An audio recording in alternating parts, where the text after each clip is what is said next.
नमस्कार दोस्तों, आप सभी का स्वागत है द परफेक्ट स्टडी चैनल में। जैसा कि हम लोग संख्या पद्धति को पढ़ चुके हैं, नंबर सिस्टम हमारा चैप्टर ख़त्म हो चुका है, या हम इसको ऐसे भी कह सकते हैं ये ख़त्म नहीं हुआ है। नंबर सिस्टम के अंदर बहुत सारी चीज़ें होती हैं, लेकिन जो बेसिक चीज़ें हैं, जो बहुत ही आवश्यक चीज़ें हैं, वह हम पढ़ लिए हैं। साथ ही साथ मैंने आपसे कहा है कि आप अन्य किताबों से या जहाँ से भी आपको प्रश्न मिलता है, या पिछले साल के जो क्वेश्चन पेपर आए हुए हैं उन सब में से गणित के नंबर सिस्टम के जो क्वेश्चन है उसको आप हल करिए। आपका जो कुछ भी डाउट होता है हम उसको सॉल्व करने का प्रयास करेंगे और आपको और बेहतर तरीके से बताने का प्रयास करेंगे। चलिए दोस्तों, तो इस प्रकार हमारा पहला टॉपिक खत्म होने के बाद हमारा दूसरा टॉपिक है सरलीकरण। सरलीकरण किस तरीके से महत्वपूर्ण हो जाता है ये देखिए।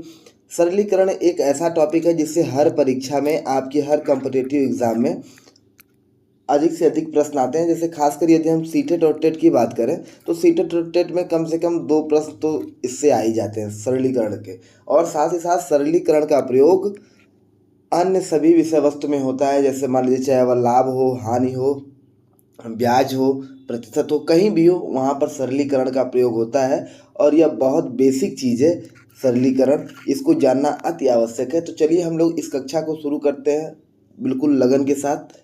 देखिए, किसी भी गणितीय व्यंजक को साधारण, भिन्न या संख्यात्मक रूप में बदलने की प्रक्रिया को सरलीकरण कहते हैं।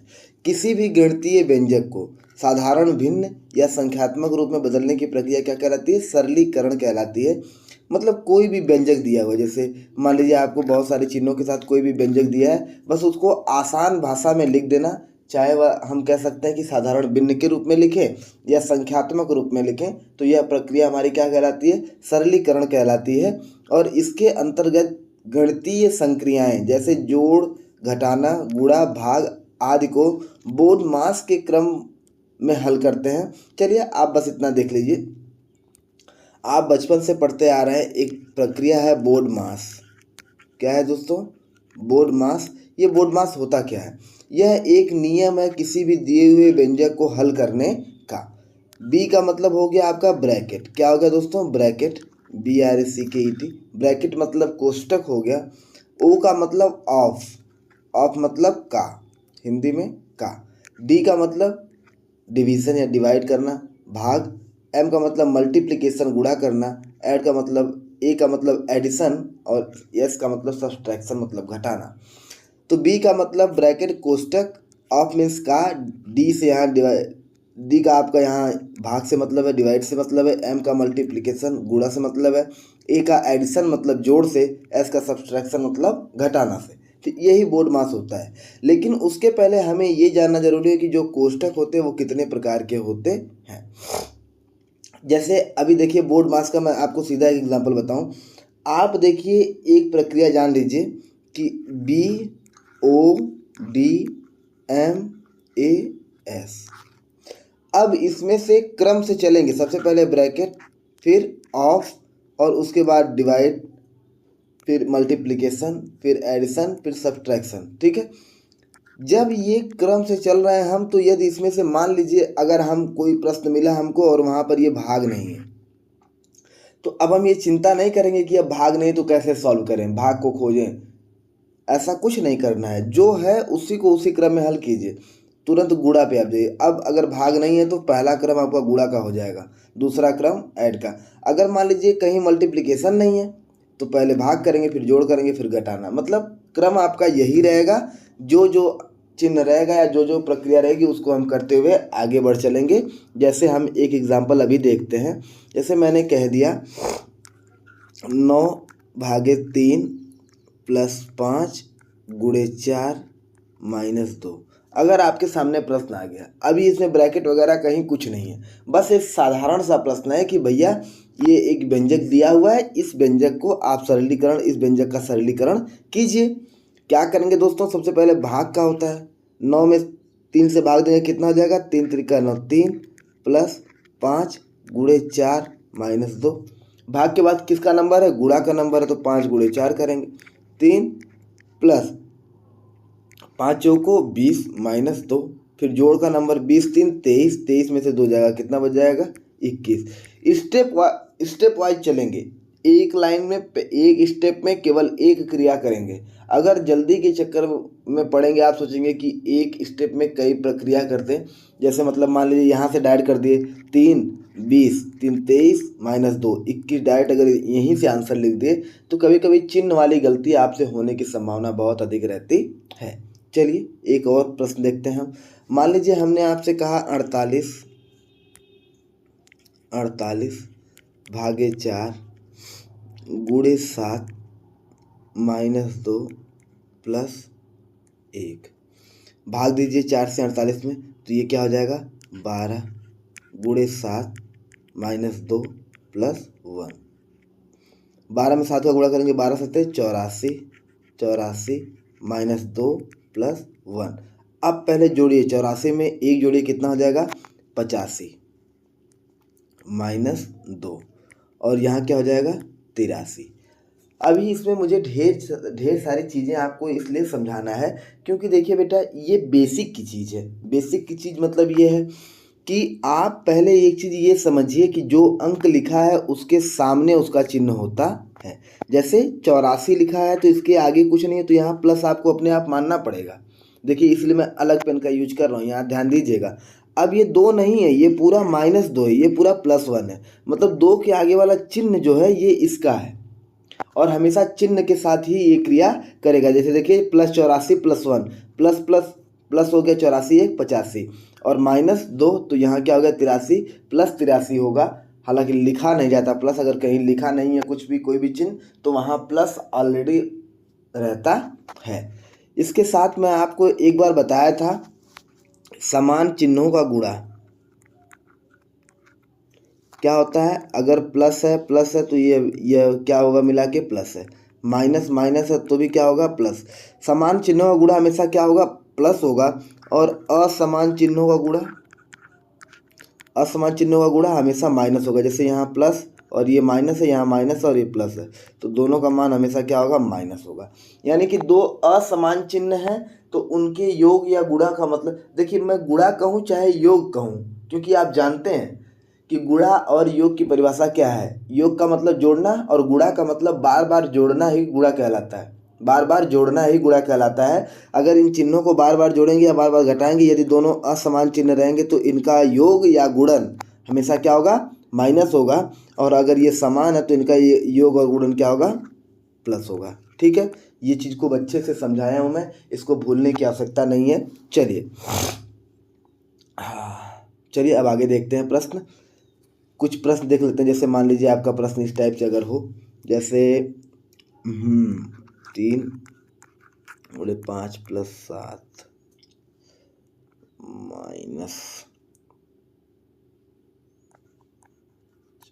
-2। अगर आपके सामने आ गया 3 गुणे 5 + 7 -14/2, तो अब फिर घबराने की आवश्यकता नहीं है। घबराने की आवश्यकता है इसलिए नहीं है क्योंकि आप तो जानते हैं ना कि हमको क्या करना है। सर ने हमको बताया है कि सबसे पहले भाग, फिर गुणा, फिर जोड़, फिर घटाना। तो भाग की प्रक्रिया कहाँ है, देखिए मैं पेन बदल रहा हूँ और यहाँ दिखा रहा हूँ कि किस तरीके से प्रश्न को सॉल्व करेंगे। एकदम कंफ्यूज नहीं होना है। आप यहीं से इसको ले लीजिए, बस इतना जितना लाल घेरे मैंने लिया। ठीक है, अब आप यहाँ इसको उतार दीजिए। 3 गुणे 5 + 7 और माइनस यहाँ रहने दीजिए। 14 में 2 से भाग देंगे कितनी बार जाएगी 7 बार। अब देखिए, अब यहाँ जिसको मैं ब्रैकेट में कर रहा हूँ उसको हल करना है क्योंकि भाग तो हो गई। अब गुणा 3 गुणे 5 15 + 7 -7। 15 + 7 कितना हो गया 22। 22 में से 7 गया, फिर कितना बचा 15। ठीक है, क्या हो गया 15। यह आसानी से आप इस प्रश्न को हल कर ले जाएंगे। तो मेरे हिसाब से अब तक सरलीकरण के कुछ विशेष जो एकदम साधारण नियम है वो तो आप जान गए। अब इसके बाद देखिए कोष्टक कितने प्रकार के होते हैं, 4 प्रकार के होते हैं। कोष्टक कितने प्रकार के होते हैं 4। जैसे हमने पढ़ा ना दोस्तों कि BODMAS, तो मैं आपको DMAS के बारे में बता दिया कि पहले भाग, फिर गुणा, फिर जोड़, फिर घटाना। लेकिन अभी इसके बाद O यानी ऑफ मतलब का, और बी का मतलब ब्रैकेट बचा है। पहले इसको भी समझना जरूरी है। तो पहले अब सबसे पहले हम ब्रैकेट समझते हैं। ब्रैकेट का मतलब क्या होता है कोष्टक। कोष्टक क्या होते हैं दोस्तों, कोष्टक आपके सामने यहाँ प्रस्तुत है। रुकिए देखिए, सबसे पहले क्या है, चलिए यहाँ पर पहले मैं बता देता हूँ, फिर जो लिखा हुआ है उसको दिखाता हूँ। सबसे पहले क्या होता है, रेखा कोष्ठक। रेखा कोष्ठक या जिसको हम बार कहते हैं, यह संख्या के ऊपर लिखा होता है। कैसे, संख्या के ऊपर। चलिए उसके बाद छोटा, छोटा का मतलब स्मॉल ब्रैकेट, ये निशान वाला। फिर मझला, मझला ब्रैकेट इस तरीके से, ठीक है। और फिर बड़ा ब्रैकेट कैसे होता है दोस्तों, इस तरीके से। यही चारों ब्रैकेट का क्रम है। सबसे पहले अगर कहीं दिया है प्रश्न में रेखा कोष्ठक, तो सबसे पहले पहले नंबर पे इसको हल करेंगे, दूसरे पे इसको, तीसरे पे इसको, चौथे पे इसको। पहले रेखा कोष्ठक, फिर छोटा कोष्ठक, फिर मझला कोष्ठक और लास्ट में बड़ा कोष्ठक। अगर मान लीजिए रेखा कोष्ठक नहीं दिया है तब क्या करेंगे, अगर ये मान लीजिए नहीं दिया है तब आप क्या करेंगे, सबसे पहले आप हल करेंगे छोटा कोष्ठक, फिर मझला कोष्ठक, फिर बड़ा कोष्ठक। अब की बार मान लीजिए छोटा नहीं दिया तो फिर डायरेक्ट मझला फिर बड़ा, और ये भी नहीं दिया तो केवल बड़ा डायरेक्ट। मतलब जिस भी क्रम में, जैसे मैंने कहा ना कि भाग गुणा जोड़ घटाना, यही हमारा क्रम है। अगर भाग नहीं दी है तो हम क्या करेंगे, गुणा जोड़ घटाना पर चलेंगे। अगर जैसे मैं आपसे कहा कि हमारा क्रम क्या है, भाग है, गुणा है, जोड़ है, घटाना है। अगर ये सब है तो क्रम से यही क्रम है। अगर मान लीजिए ये नहीं है तो ये रहेंगे। अगर ये दोनों नहीं है तो इस तरीके से इन दोनों का क्रम रहेगा। और अगर ये तीनों नहीं है तो इसका क्रम रहेगा। ठीक उसी प्रकार रेखा कोष्ठक हो गया स्मॉल, फिर ये मझला हो गया और ये हो गया बड़ा। अगर ये है तो पहले ये, फिर ये, फिर ये, फिर ये।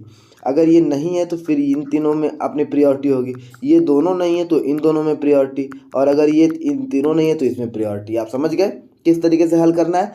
अब देखिए, जैसे मैं प्रश्न आपको ब्रैकेट भी अभी यहीं एक प्रश्न देता हूँ। जैसे मैंने कह दिया आपसे, समझिएगा, जैसे मैंने कह दिया कि ब्रैकेट में 45 माइनस 4। देखिए ये बिल्कुल गलत नहीं है, ब्रैकेट कभी भी कैसे भी लग सकता है। और यहाँ मैंने कह दिया 13 गुणे 5, 13 गुणे 50 कर लेते हैं, 13 गुणे 50 भागे 10। और इसको ऐसे बंद कर दिया मैं ब्रैकेट को, और इसके ऊपर ऐसे मैंने बार लगा दिया। ठीक है दोस्तों, अब आप देखिए यहाँ पर क्या है। यहाँ पर मैं आपसे कहा कि इस प्रश्न में आपको ध्यान देना है कि पहले सबसे पहले क्या हल करेंगे, ब्रैकेट। अब बताइए ब्रैकेट में सबसे पहले कौन सा ब्रैकेट हल होगा, रेखा कोष्ठक हल होगा। कौन सा दोस्तों, रेखा कोष्ठक। अब रेखा कोष्ठक क्या है, यहाँ देखिए रेखा कोष्ठक 10, पहले यहाँ आप लिख लीजिए बड़ा कोष्ठक, फिर यहाँ 45 माइनस 4, और यहाँ ब्रैकेट में 13 गुणे, ये क्या है, 50 में 10 से भाग देंगे कितनी बार जाएगी, 5 बार। ठीक, रेखा कोष्ठक हल हो गया, बंद कर दीजिए। अब इसके बाद छोटा कोष्ठक हल करिए तो क्या हो जाएगा, 45 माइनस 4, और ये ब्रैकेट में ही रहने दीजिए, 13 पचे 65 हो गया, ये माइनस है। ठीक, अभी देखिए यहाँ पर 4 और 4 के बाद डायरेक्ट ब्रैकेट है।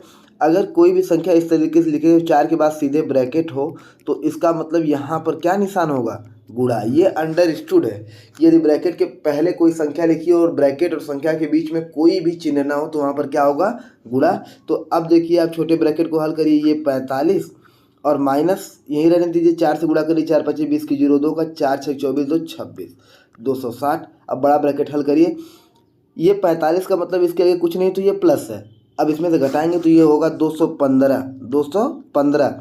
लेकिन मैं दोस्तों आपसे कहा था कि जो बड़ी संख्या होती है उसी का चिन्ह लिखते हैं। 260 बड़ी है, इसका चिन्ह क्या है, माइनस, तो माइनस 215 आपका क्या हो जाएगा, आंसर हो जाएगा। ठीक है दोस्तों, माइनस 215 आपका क्या हो जाएगा, आंसर हो जाएगा। अब अगर कुछ लोग मुझसे चाहें तो एक प्रश्न ये पूछ सकते हैं कि सर एक बात आप ये बताइए, यहाँ तो हमने भाग गुणा जोड़ घटाना का ठीक है नियम हमने लगा दिया, यहाँ प्रश्न ऐसा था कि नियम लग गया।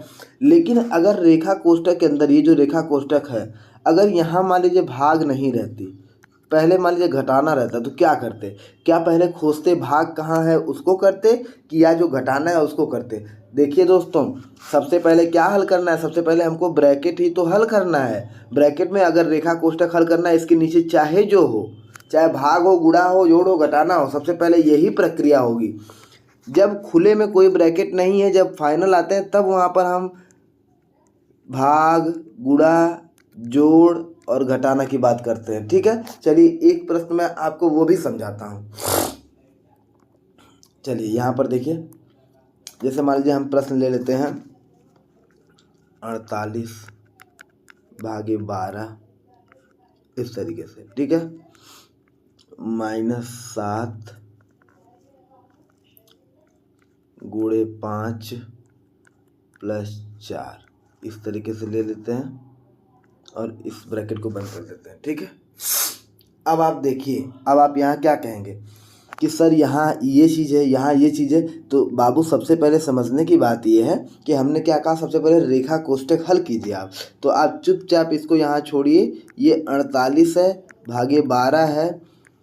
अगर आप इसको डायरेक्ट करेंगे तो सही है, गलत कहीं नहीं होगा, लेकिन पहले हम चीज़ों को सीख रहे हैं। पहले क्रम से चलना या एक नियम की तरह चलना बहुत ज़रूरी होता है। जब आप इसमें अभ्यस्त हो जाइएगा तो आप एक चुटकी में सवाल को लगाइएगा। ठीक है, -7। अब देखिए यहाँ गुणा का निशान होना तो चाहिए, सबसे पहले भाग होनी चाहिए, फिर गुणा होना चाहिए, लेकिन यहाँ रेखा कोष्ठक है तो रेखा कोष्ठक के नाते सबसे पहले रेखा कोष्ठक हल करेंगे। तो ये क्या है, 5 × 4 ये 9 हो गया। ठीक, अब इसको अब छोटा ब्रैकेट हल करेंगे तो ये हो जाएगा 48 में जब 12 से भाग देंगे तो 4 हो जाएगा, 4 और यहाँ -7 × 9। अब क्या है, अब देखिए ब्रैकेट फाइनल हो गया। तो अब इसमें पहले घटाना करने के बजाय पहले हम क्या करेंगे, पहले गुणा कर लेंगे। तो ये हो जाएगा बराबर 4 - 63। तो अब फिर ये +4 - 63 है। ठीक है, तो 63 में से 4 गया 59 और 63 बड़ा है और उसका चिन्ह माइनस है, तो -59 आपका क्या होगा दोस्तों, आंसर आ गया। मेरे हिसाब से आप लोग इस चीज़ को अच्छे से समझे होंगे। चलिए अब इसके बाद हम लोग कोष्ठक को थोड़ा देख लेते हैं। कोष्ठक को हमने पढ़ा कि नहीं, हाँ चलिए इसको एक बार देख लेते हैं। अभी तो मैंने पढ़ाया जस्ट इसको। सबसे पहले क्या नंबर आता है, पहले नंबर पे रेखा कोष्ठक लाइन ब्रैकेट। क्या होता है दोस्तों, लाइन ब्रैकेट या रेखा कोष्ठक चिन्ह इसका बिल्कुल सीधी पाई की तरह होता है। और एक बात और, जितने नंबर के ऊपर होता है उतनी प्रक्रियाओं को हम उसके अंदर लेंगे।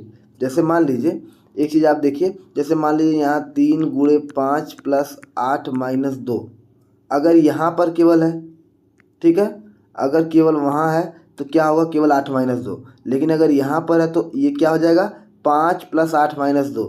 अगर यहाँ पर पूरे इसके ऊपर है तो ये पूरी की पूरी प्रक्रिया सबसे पहले होगी और फिर वापस से इसमें अब क्या करेंगे, वही भाग जोग यानी भाग गुणा जोड़ घटाना वाला नियम लगाएंगे। तो पहले गुणा करेंगे, 15 + 8 15 + 8 23 23 में से 2 जाएगा 21 हो जाएगा। ठीक है दोस्तों, अब आप समझ गए होंगे। चलिए अब इसके बाद हम आगे टॉपिक पर बढ़ते हैं। इसी में छोटा कोष्ठक क्या है, छोटा कोष्ठक का निशान हमेशा ये वाला होता है। अब इसके अंदर रेखा कोष्ठक आ सकता है। ठीक है, चलिए फिर उसके बाद क्या है, मंझला कोष्ठक का निशान आप ये देख लीजिए। छोटे कोष्ठक को छोटे कोष्ठक को हम सिंपल और स्मॉल ब्रैकेट बोलते हैं, सिंपल और स्मॉल ब्रैकेट। तीसरा क्या है, मंझला कोष्ठक यानी कि कर्ली ब्रैकेट। कर्ली ब्रैकेट का मतलब मंझला यानी टेढ़ा, ये देखिए कर्ली तरीके से है। ठीक है, ये मंझला ब्रैकेट है। उसके बाद बड़ा कोष्ठक का मतलब स्क्वायर ब्रैकेट, बड़ा कोष्ठक को ऐसे लिख सकते हैं।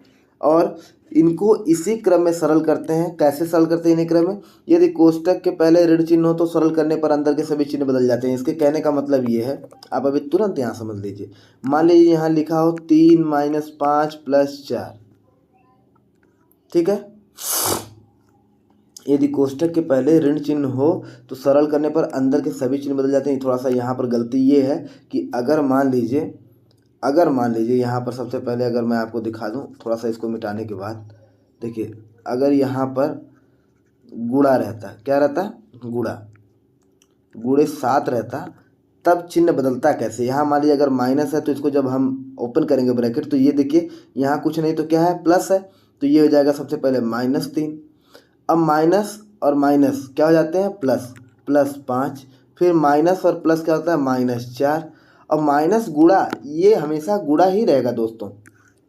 माइनस की वजह से अगर माइनस है तो प्लस वाला चिन्ह बदलेगा और बाकी गुणा और भाग नहीं बदलते। इसीलिए मैं कहा हूँ कि यहाँ पर जो ये लिखा है सभी चिन्ह बदल जाते हैं, ये गलत है। अगर कोष्ठक के पहले ऋण है तो जब कोष्ठक खोलेंगे तो अंदर के सभी धनात्मक चीज़ें क्या हो जाएंगी, ऋणात्मक हो जाएंगी और सभी ऋणात्मक चीज़ें धनात्मक हो जाएंगी। ठीक है, यही कहने का मतलब था उसको। और दूसरी चीज़, एक चीज़ और है यहाँ पर देखिए, हमेशा क्रम जो होता है वो ऐसे होता है। ठीक है, इसका मतलब आप समझे, इसका मतलब ये है कि हमेशा पहले क्रम पर कौन रहेगा, रेखा कोष्ठक ये पहले नंबर पर, दूसरे पे स्मॉल, तीसरे पे मझला और चौथे पे बड़ा। और इसको कभी भी हम ऐसे नहीं लिख सकते। देखिए जैसे हमने मान लीजिए कह दिया यहाँ पर कि 3, ऐसे कर दिए, मान लीजिए छोटा कोष्ठक लगा दिए 3 + 5, फिर बड़ा कोष्ठक लगा दिए 2 - 3, फिर मझला कोष्ठक लगा के कुल दे दिए। ऐसा कभी हम कर ही नहीं सकते, ये गलत हो जाएगा, ये गलत तरीका है, ऐसे कभी नहीं लिखा जाता। आप बताइए अगर ऐसे आप लिख देंगे, चलिए अगर मान लीजिए आपने ऐसे लिख दिया तो सबसे पहले बड़ा ब्रैकेट, सबसे पहले छोटा हल करना है, ठीक है। नियम क्या है हमारा, सबसे पहले छोटा स्मॉल ब्रैकेट हल करते हैं। अब ये ब्रैकेट हल करने जाएंगे तो इसके अंदर तो बड़ा मिल गया, इसके अंदर तो मझला मिल गया, तो नियम तो पूरा उलट गया और ये नियम की धज्जियाँ उड़ जाएंगी। ऐसे कतई नहीं कर सकते। हमेशा जब भी लिखेंगे सबसे बाहर बड़ा कोष्ठक होगा, फिर उसके बाद मझला होगा, फिर छोटा होगा और रेखा कोष्ठक इनके बीच में होगा। तो इस तरीके से इस कोष्ठक को बंद भी करेंगे तो ये कोष्ठक का क्रम होता है। अगर इनमें से कोई है तब, अगर इनमें से कोई है, अगर मान लीजिए कहीं पर मान लीजिए ये छोटा वाला नहीं होता, चलिए मैं पेन बदल के जिस पेन से काट रहा हूँ उसको समझिएगा। मान लीजिए ये नहीं है, अगर ये छोटा वाला नहीं है तो अब डायरेक्ट मझला हल, रेखा हल करेंगे, मझला हल करेंगे। ये रेखा भी नहीं है तो मझला हल करेंगे, बड़ा हल करेंगे। ये भी नहीं है तो डायरेक्ट इसी को हल करेंगे, ठीक है। चलिए दोस्तों, अब इसके बाद हम समझते हैं कि इस तरीके से हमने कोष्ठक के बारे में पढ़ लिया। कोष्ठक को पढ़ने के बाद अब देखते हैं क्या दिया हुआ है, बोर्ड मास का नियम। तो बोर्ड मास का, हाँ, बोर्ड मास का नियम जो है, बोर्ड मास के नियम में सबसे पहले एक चीज़ हम ये जान लेते हैं कि ये क्या है। बी का मतलब ब्रैकेट, ब्रैकेट पढ़ लिया हमने ना। ओ का मतलब क्या होता है, ऑफ, ऑफ का मतलब का, यही हमको पढ़ना है। और डी, DMAS तो हमने इसको पढ़ लिया, DMAS को हमने इसलिए पढ़ लिया, अभी तो हो गया ना। डिवाइड का मतलब भाग, मल्टीप्लिकेशन का मतलब गुणा, एडिशन का मतलब जोड़, सब्ट्रैक्शन का मतलब घटाना। ये चारों हमारी गणितीय संक्रियाएं ये हो गई। बी का मतलब ब्रैकेट्स हो गए। ब्रैकेट्स कौन से, बड़ा, मझला, छोटा, रेखा। अब वापस इसको बंद कर दीजिए। ये आप हम कोष्ठक पढ़ लिए, ये पढ़ लिए। दूसरा हो गया का। अब समझिएगा, अब मैं पूरा मिटाऊं उसके बाद आपको दिखाऊं का मतलब क्या है। चलिए, जैसे देखिए का मतलब क्या होता है। अगर कहीं लिख दिया आपको 5 का 2/3 या 5 का 4, ठीक। जैसे मैं आपसे कहूं 5 का 2, तो का मतलब, का के चिन्ह का मतलब क्या होता है, गुणा।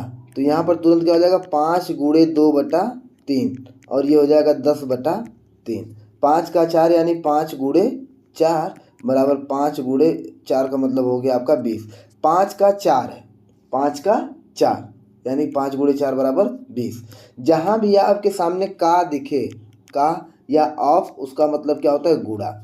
अब एक प्रश्न आपके सामने ये आएगा कि सर अगर कहीं प्रश्न में का भी दिया है और कहीं उसमें गुणा भी दिया तो सबसे पहले इसको हल करेंगे या सबसे पहले इसको। तो दोस्तों सबसे पहले का को हल करेंगे। क्यों, नियम क्या कहता है, BO ब्रैकेट के बाद ऑफ, फिर D, फिर मल्टीप्लिकेशन। देखिए ऑफ का मतलब इस का के बाद मल्टीप्लिकेशन। जैसे मैं आपसे कहूँ प्रश्न 8 का 3/6 × 5 + 4 - 3, ठीक है, ठीक है। अब देखिए अगर मैं रेखा कोष्ठक मान लीजिए कहीं कर देता हूँ, जैसे मान लीजिए रेखा कोष्ठक मैं यहाँ कर दिया। चलिए एक काम करते हैं, रेखा कोष्ठक को भी छोड़ते हैं, पहले आप ये देखिए। अब अगर इतना ही हल करना है तो सबसे पहले 8 का 3 यानी 8 × 3, 8 × 3 कितना हो जाएगा, 24। सबसे पहले इसको हल करेंगे। फिर भागे 6 × 5 + 4 और -3। ये हमारा नॉर्मली प्रश्न हो गया, जैसे अब तक प्रश्नों को हमने हल किया है, ठीक है। अगर मान लीजिए अब इन प्रश्नों के अलावा अगर यहाँ पर ऐसे का के अलावा मैं कह रहा था कि अगर मैं यहाँ पर एक रेखा कोष्ठक दे दूँ और उसके बाद, हाँ ठीक है, रेखा कोष्ठक देने के बाद चलिए सबको बड़े के अंदर बंद कर देते हैं, ठीक है। तो अब क्या करेंगे, सबसे पहले बड़े के अंदर रखते हुए सबसे पहले इसको हल करेंगे, क्योंकि रेखा कोष्ठक हमारा सबसे पहले कोष्ठक हल करना है, उसके बाद का पर ध्यान देना है। तो ये क्या हो जाएगा, 4 - 3 यहाँ 1 हो जाएगा। तो अब फिर ये तो मान लीजिए हमने हल कर लिया, जगह नहीं है इसलिए मैं शॉर्ट में लिख रहा हूँ, यहाँ 1 हमने हल कर लिया, ठीक है, 1 हो गया। 8 का 3 यानी 24, 24 भागे 6 × 5 और प्लस 1 हो गया। ठीक है दोस्तों, 24 में 6 से भाग दीजिए 4 गुणे 5 प्लस 1 हो गया। अभी बड़ा ब्रैकेट ऐसे ही रहेगा, फिर बड़ी ब्रैकेट में 4 5 20 प्लस 1 इज इक्वल टू 21। ये हमारा क्या हो गया, आंसर हो गया। समझ में आया दोस्तों, ये आ जाना चाहिए समझ में, बिल्कुल आसान चीज़ है। चलिए अब इसके बाद बोर्ड मास का नियम क्या है, एक बार इसको हम क्रम से देख लेते हैं। बी से कोष्टक ब्रैकेट, रेखा कोष्टक, छोटा कोष्टक, मझला कोष्टक, बड़ा कोष्टक। अब इसमें एक बार मैंने आपको चिन्ह बताया था, लेकिन फिर भी देख लीजिए। रेखा कोष्टक का चिन्ह ये, छोटा कोष्टक का चिन्ह ये, मझला कोष्टक का चिन्ह ये हो गया। इस तरीके से बड़े कोष्टक का चिन्ह ये हो गया। आप कहते होंगे कि सर एक ही चीज़ें आप बार बार काहे बताते हैं। देखिए बाबू, मैं बार बार चीज़ें इसलिए बताता हूँ कि अगर किसी भी छात्र का एक बार में छूट जाता है, अगर वह एक बार में नहीं समझ पाता है, तो कहीं अगर उसके अंदर थोड़ी बहुत भी हिचकिचाहट है, वह अपने प्रश्न नहीं पूछ रहा है, या लगता है कि यह छोटी चीज़ है, ये चीज़ कैसे पूछूं, कैसे समझूं, तो इसलिए मैं इसको 3-4 बार बता देता हूं, ताकि अगर एक बार में किसी का छूट जा रहा है तो दोबारा याद कर ले, या जिसको पहली बार में ही समझ में आ गया वह 4 बार पढ़े तो उसके मन में वह बिल्कुल एकदम स्पष्ट रूप से हो जाए कि सर देखिए कि ये चीज़ें क्लियर है। ठीक है, उसके बाद ओ मतलब ऑफ, ऑफ का मतलब का, और ये सीधे सीधे हिंदी में का लिखा रहेगा। ठीक है, अब इसके बाद क्या आता है, डी का मतलब होता है डिवीज़न, डिवीज़न का मतलब होता है भाग, भाग की प्रक्रिया। एम का मतलब मल्टीप्लिकेशन, गुणा की प्रक्रिया। और उसके बाद क्या है, योग है, योग आपका मतलब एडिशन। देखिए सबसे पहले क्या हो गया, ब्रैकेट, ब्रैकेट में ये सारे ब्रैकेट हो जाएंगे। ठीक है, ये क्रम हमेशा याद करिए। ब्रैकेट के बाद का आ गया, फिर भाग आ गई, फिर गुणा, जोड़ और घटाना, यही क्रम है। अब ये जो ब्रैकेट हैं, ये ब्रैकेट चारों तरफ रहेंगे, मतलब इसी ब्रैकेट के अंदर, यहाँ देखिएगा आप लोग, ब्रैकेट के अंदर ही ऐसे देखिए, मान लीजिए ये पूरा ब्रैकेट हो गया ना, ये बड़ा वाला ब्रैकेट मैंने कर दिया। अब इसी में आपका भाग, गुणा, जोड़, घटाना इसी में रहेगा। कुछ छोटे ब्रैकेट के अंदर रहेंगे, कुछ मझले के अंदर रहेंगे, कुछ रेखा कोष्टक के, मतलब सब एक दूसरे से मिले जुले रहेंगे। और हमें नियम का खूब ध्यान से प्रयोग करते हुए सवाल को लगाना है। एक चीज़ जान लीजिएगा, जितने लोगों को ये लग रहा हो कि ये तो बहुत आसान है, एक बार में समझ लिया, कोई भी प्रश्न होगा हल कर लूँगा या कर लूँगी, तो आपको बताऊँ सिंप्लीफिकेशन में सबसे ज़्यादा क्वेश्चन गलत होते हैं, क्योंकि ये बिल्कुल देखने में कैसे लगते हैं, आसान लगते हैं। और आसान इसलिए लगते हैं कि सीधा सा गुणा भाग और छोटा छोटा सा नंबर होता है, लेकिन अगर आप एक बार नियम से नहीं चलेंगे, थोड़ी सी गलती, पहले घटा देंगे, पहले जोड़ देंगे, या पहले कुछ भी कर देंगे, दोनों के उत्तर में बहुत ज़्यादा अंतर आता है। और वह अंतर आप पकड़ इसलिए नहीं पाएंगे क्योंकि यह आसानी से सवाल लगता चला भी जाता है, तो गलतियाँ यहाँ होने के चांसेस ज़्यादा होते हैं। चलिए, ए का एडिशन हो गया, एस का मतलब क्या हो गया, सब्सट्रैक्शन। ठीक है, सब्सट्रैक्शन का मतलब क्या हो गया, घटाना। ठीक है, उपरोक्त क्रम के अलावा व्यंजकों में सरलीकरण के विभिन्न बीजगणित सूत्रों का प्रयोग किया जाता है। चलिए, कुछ बीजगणितीय सूत्र हैं, इनके बारे में हम पढ़ेंगे, लेकिन सबसे पहले आज क्या है, एक बार हमने जो भी पढ़ा उसके बारे में पहले देख लेते खूब अच्छे से, और फिर उसके बाद आपको कुछ होमवर्क देते हैं। चलिए, यहाँ पर सबसे पहले हमने क्या पढ़ा दोस्तों, बी से ब्रैकेट हल करना है। किस क्रम में, ये अगर इस क्रम में है तो सबसे पहले क्या करेंगे, रेखा कोष्टक, फिर ये पहले नंबर पर है, दूसरे पे स्मॉल है, तीसरे पे मझला है, और चौथे पे बड़ा है। फिर उसके बाद क्या करेंगे, ऑफ का को हल करेंगे, फिर उसके बाद भाग हल करेंगे, गुणा हल करेंगे, जोड़ हल करेंगे, घटाना। कभी भी आप कंफ्यूज होइए ही मत। कोई कहे कि पहले जोड़ होगा कि पहले घटाना, तो आप सीधे एकदम बिल्कुल कॉन्फिडेंस के साथ कहिए कि सर सबसे पहले जोड़ होगा। क्यों होगा, क्योंकि यह नियम कहता है।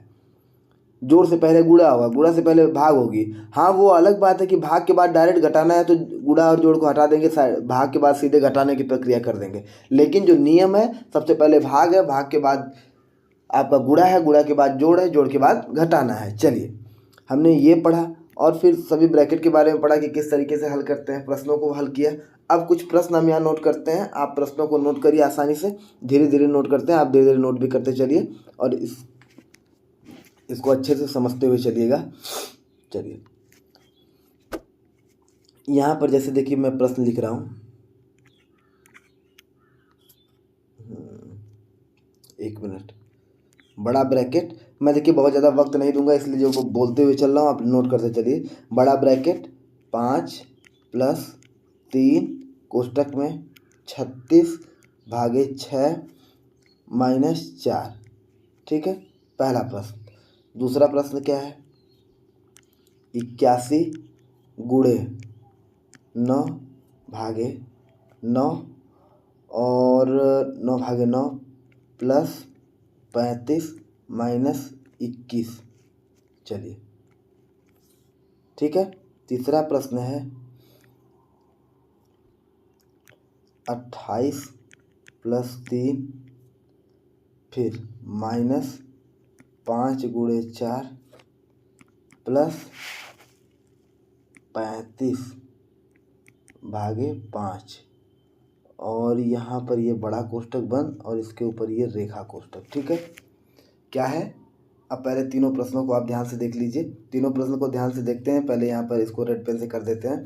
सबसे पहला प्रश्न क्या है, बड़े ब्रैकेट के साथ 5 प्लस 3 छोटे कोष्ठक में 36 माइनस 6 36 भागे 6 छोटा कोष्ठक बंद माइनस 4 और फिर बड़ा ब्रैकेट बंद। ठीक है, दूसरा प्रश्न देखिए क्या कहता है।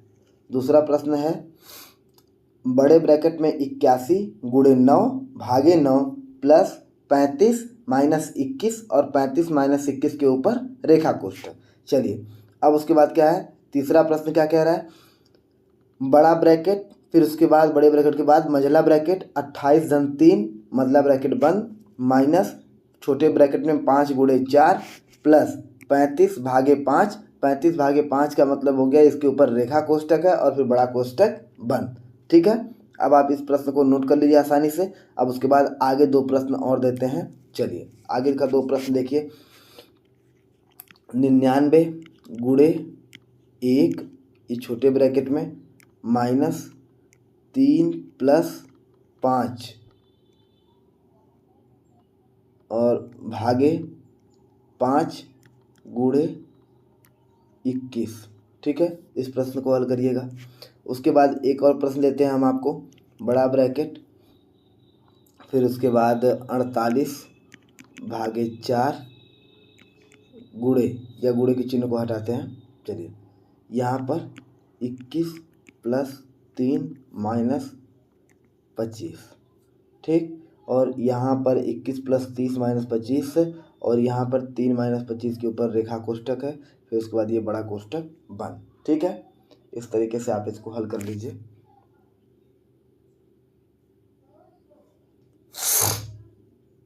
चलिए आपने नोट कर लिया।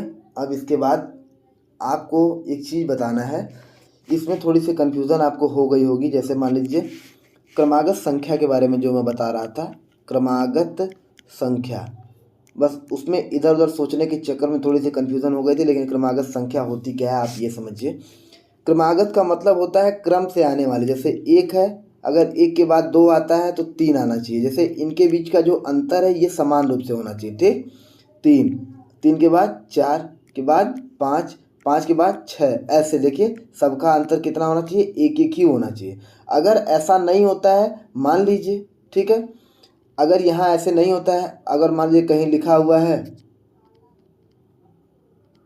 जैसे मान लीजिए अगर इसके बदले लिखा है 3 के बाद 9 लिखा है तो 9 यहाँ आंसर कितने का है, 6 का है, तो 9 6 15 होना चाहिए, 15 6 21 होना चाहिए। मतलब अंतर समान रहे, 3 9 15 21, ये भी क्रमागत है। मतलब वे संख्याएं जो एक निश्चित अंतराल पर आए वही क्या है, क्रमागत संख्याएं हैं। और अगर मान लीजिए आपको कहा जाए कि 5 क्रमागत संख्याओं का योग 130 है, जैसे मैं कहूँ 5 क्रमागत संख्याओं का योग 130 है, तो आप कैसे मानेंगे, x पहली क्रमागत संख्या, दूसरी x धन 1, तीसरी x धन 2, चौथी x धन 3 और ये पाँचवीं x धन 4। इन सब का योग कितना है, 130 है। इस तरीके से आप हल करेंगे। ठीक है, चलिए हे सर, इस तरीके से आप हल करेंगे इन सब चीज़ों को। तो अब आपके समझ में आ गया कि क्रमागत संख्या कैसे मानते हैं। अब यहाँ जो कन्फ्यूज़न आपको हुआ होगा वो होगा क्रमागत, जो मैं उस दिन बता रहा था, क्रमागत सम या विषम, सम या विषम। पहले सम और विषम अलग अलग बताया था, लेकिन सम और विषम को एक साथ समझिए। अगर क्रमागत सम और विषम संख्या आपसे पूछे तो आप सीधा पहले मानिए x, दूसरा x plus 2, x plus 4, x plus 6, ये मान लिए आप। चलिए अब इसको मानने के बाद आप यहाँ ध्यान से देखिए, मान लीजिए अगर क्रमागत सम संख्या, मान लीजिए वह संख्या सम में 2 आ गई, x का मान 2 हो गया, तो 2 धन 2 4, 2 धन 4 6, 2 धन 6 8। अगर वही क्रमागत सम के बदले अगर विषम हो जाए, मान लीजिए इसको दूसरे कलर से लेते हैं, चलिए ब्लैक से ले लेते हैं, ठीक। अगर यही विषम हो जाए, तो अगर विषम है तो मान लीजिए अगर ये 3 हो गई, तो 3 2 कितना हो गया 5, 3 4 7 और 3 6 9। अब बताइए, ये देखिए इस तरीके से देखिए इसको, यहाँ अंतर है कोई? देखिए हमको x + 2 x + 4 x + 6 यही मानने से मिल गया। जो सम होगा, अगर सम होगी तो सम हो जाएगा, विषम होगी तो विषम हो जाएगा। अब क्रमागत सम और विषम संख्या आपको समझ में आ गया होगा। चलिए अब आप खूब मेहनत से नंबर सिस्टम को हल कीजिए। जितना जल्दी से जल्दी नंबर सिस्टम को हल करेंगे, अपने डाउट्स को क्लियर करेंगे। देखिए अभी तो क्लासेस प्रॉपर चलेंगी, कोई इसमें दिक्कत नहीं है। जब भी आपको कोई दिक्कत हो तो आप पूछ लिया करिए, हम आपको बता दिया करेंगे, आपके डाउट्स को सॉल्व करेंगे। लेकिन कोशिश ये कीजिएगा आप कि खूब अच्छे से अधिक प्रश्नों को हल करिए, ठीक है। अधिक से अधिक प्रश्नों को, नंबर सिस्टम जो चीज़ टॉपिक पढ़ते चल रहे हैं उससे संबंधित प्रश्नों को हल करिए और खूब ढेर सारा डाउट्स पूछिए। आप लोग आज के बाद, जैसे इस क्लास के बाद आपको 2 दिन का टाइम है, 2 डेज़ के अंदर आप लोग इस प्रश्नों को हल करके खूब ढेर सारे अपने डाउट्स मेरे पास भेजिए। तो उन डाउट्स पर आधारित मैं एक क्लास लेता हूँ, जिससे आपका सारा कन्फ्यूज़न क्लियर हो जाएगा, ठीक है दोस्तों। चलिए ठीक है, आप लोग को मेहनत से लगन से पढ़िए। अब इसी में हम सरलीकरण में कुछ प्रश्न कल करेंगे। पहले उसको करने के बाद कुछ बीजगणितीय सूत्र हैं उनके बारे में पढ़ेंगे। फिलहाल क्लास बहुत ज़्यादा बड़ी ना हो, इसलिए इस क्लास को यहीं पर विराम देते हैं। धन्यवाद।